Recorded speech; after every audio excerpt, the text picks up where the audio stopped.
ഏകദേശം 1 മണിക്കൂറോളമായി തുടങ്ങിയിട്ട് 3 വണ്ടിയും വെച്ച് 4 ഏരിയകളിൽ നിന്നാണ് കത്തിക്കൊണ്ടിരിക്കുന്നത്.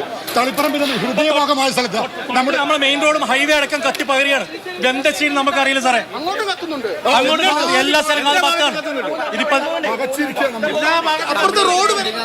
ഒന്നിത് ലൈവ് ആണെങ്കിൽ എല്ലാ യൂണിറ്റിയിൽ നിന്നും ആളുകൾക്ക് ഈ വെള്ളം കൊണ്ടുവരാനുള്ള സംവിധാനം ഉത്തരവാദിത്തപ്പെട്ടവർ ഉണ്ടാക്കി ഭയങ്കര കഷ്ടത്തിലുണ്ട്. ഒരുപാട് ആളുകളുടെ ചോര നീരാക്കി കൊണ്ടാക്കിയ സംഭവമാണ്. 3 വണ്ടിയും വെച്ചിട്ട് ഏകദേശം 1 മണിക്കൂറായി. 3 മണിക്കൂറായി വെള്ളമില്ല. ഒരുപാട് ആളുകളുടെ ഉപജീവന മാർഗം കത്തി പടരുകയാണ് സാർ. ഏകദേശം ഓരോ ബിൽഡിംഗ് കയറി ദയനീയാണ്. കാരണം 1.5 മണിക്കൂറായി തളിപ്പറമ്പ് നഗരം നിന്ന് കത്താണ്. നിങ്ങളറിയാം, ഏകദേശം 1 ഡസനോളം ബിൽഡിങ്ങുകൾ ഇങ്ങനെ നിന്ന് കത്തുമ്പോൾ ജില്ലാ കളക്ടർ കൊടുത്തിരിക്കുന്ന മെസ്സേജ് അലർട്ടായി നിൽക്കണമെന്നാണ്. ഇവിടെ ആകെ വന്നിരിക്കുന്നത് തളിപ്പറമ്പിലെ ചെറിയ 2 വണ്ടികളാണ്. ആ വണ്ടികൾ തന്നെ കംപ്ലൈന്റ് ആയിരുന്നു. ഒരു തരത്തിലും ഞങ്ങൾ പറഞ്ഞു സമീപ ബിൽഡിങ്ങുകളിലേക്ക് പോകുന്നത് നിയന്ത്രിക്കണം. ഒരു തരത്തിലുള്ള ദീർഘവീക്ഷണം ഇല്ലാതെയാണ് ഫയർഫോഴ്സ് പ്രവർത്തിച്ചത്.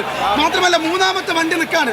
1.5 മണിക്കൂറിന് ശേഷം തളിപ്പറമ്പ് കണ്ണൂരിന്റെ ജില്ലയുടെ ഒറ്റ നടക്കാണ്. ഇവിടെ ഒരു മനുഷ്യരില്ല, ഒരു പോലീസ് ഉദ്യോഗസ്ഥന്മാരില്ല, ഇവിടുത്തെ ഡിവൈഎസ്പി ഇല്ല, ഫയർഫോഴ്സ് ഇതാ.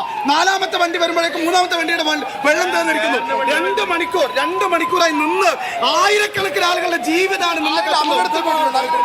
എങ്ങനെ ഇല്ല. മുഴുവൻ ആളുകളും ഞങ്ങൾ ജനങ്ങളാണ്, ഇവിടുത്തെ സാധാരണക്കാരായ ജനങ്ങളും തൊഴിലാളികളുമാണ് മുഴുവൻ. ഞങ്ങളൊക്കെ കഴിഞ്ഞ 1 മണിക്കൂറായി നിന്ന് ആളുകളെ രക്ഷപ്പെടുത്തി, ഓരോരോ ആളുകളെയും രക്ഷപ്പെടുത്തിക്കൊണ്ടിരിക്കുന്നത്. ഞങ്ങൾക്കറിയില്ല, ഇതിന്റെ ഉള്ളൊരു വിശാലമായ പ്രദേശമാണ്. ഇനി പള്ളിയുടെ ഭാഗമാണ്, മാർക്കറ്റിന്റെ ഉള്ളിലാണ്. ഇതിൽ ആരെങ്കിലും കുടുങ്ങിക്കിടക്കുന്ന ഒരു അപകടാവസ്ഥയുണ്ട് അവരുടെ ജീവൻ. കാരണം ആയിരക്കണക്കിന് തൊഴിലാളികളാണ് 5ഉം 6ഉം നിലകളിലെ ഈ ഭാഗത്ത് തൊഴിൽ ചെയ്യുന്നത്.